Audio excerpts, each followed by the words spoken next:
Souvent contraints par leur activité professionnelle ou encore les études, certains couples sont parfois obligés de vivre leur amour à distance. Et si certains partenaires arrivent à tenir la distance, maintenir la flamme intacte, lorsqu'on vit loin de son ou sa conjointe, n'est pas toujours chose aisée. Pour Jean-Paul Kwame, sexologue et médiateur familial, la communication demeure l'une des principales clés dans la réussite d'une relation à distance. Mais pas que. Il faut s'établir des règles claires. Voilà, on n'est plus ensemble, ou bien je ne vis pas auprès de toi, je ne veux pas de ça, je ne veux pas de ci.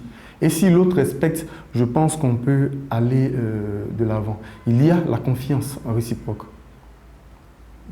Ah oui, la confiance, c'est un petit mot, mais qui pèse dans la balance de la relation amoureuse. Si on ne se fait pas confiance, eh bien, c'est clair qu'on ne peut pas construire une vie à deux. Selon une étude sino-américaine réalisée en 2013 par International Communication Association, l'amour à distance durerait plus longtemps que les autres et serait surtout plus solide. Selon les études, 82% des relations à distance échouent. Échouent dès lors qu'ils décident de se mettre ensemble. Pourquoi ils n'échouent pas au moment où ils sont encore à distance? Et c'est 3 mois après, 3 ou 4 mois après leur emménagement que la relation se brise. Eh bien, l'explication est toute simple. Le fait de dormir et de se réveiller ensemble va montrer à l'autre que les défauts, les tares. Quand on aime quelqu'un et qu'on ne le connaît pas vraiment, on idéalise sa personnalité. On a l'impression que cette personne est tellement idéale, tellement géniale, qu'elle n'a pas de défauts.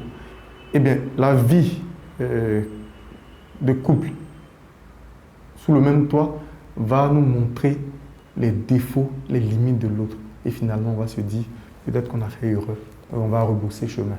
Les personnes interrogées sur la question estiment néanmoins que le risque de voir la relation s'éroder au fil du temps en raison de la distance reste élevé. Personnellement, ça ne m'intéresse pas parce que la distance, ça réduit les centres d'intérêt, ça nous permet de ne plus être en adéquation, en union. Et puis, tu ne sais pas ce qu'il fait là-bas, ce que moi je fais ici. On se perd, au fait. Personnellement, ça ne m'intéresse pas. Ton conjoint peut rencontrer d'autres personnes.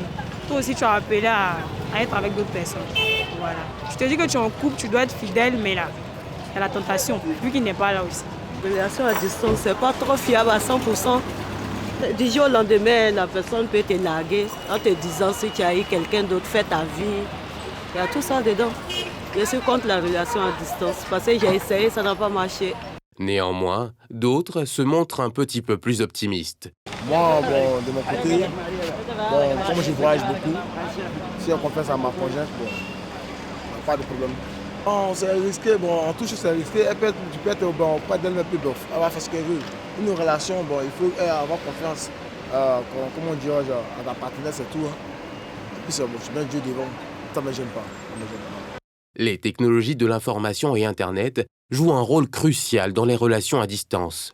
Si aimer en dépit de l'éloignement peut sembler effrayant ou difficile pour certains, d'autres y trouvent leur compte. Ne dit-on pas, loin des yeux, près du cœur ?